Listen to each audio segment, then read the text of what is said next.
Let's solve this problem with both addition and subtraction. So Emily planted 36 flowers in her garden. A hailstorm destroyed 13 of them, but then she planted 8 more.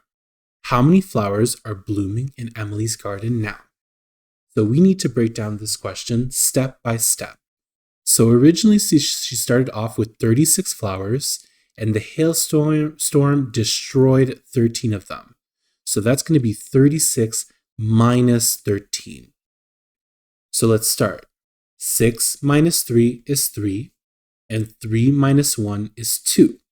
So now, after the hailstorm, Haley had 23 flowers. But then she planted 8 more. And when we see more, usually that means addition. So now we're going to have 23 plus 8. Let's add this together. 3 plus 8 is 11.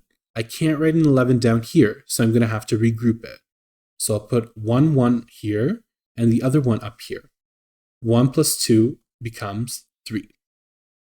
So in total, Emily has 31 flowers blooming in her garden.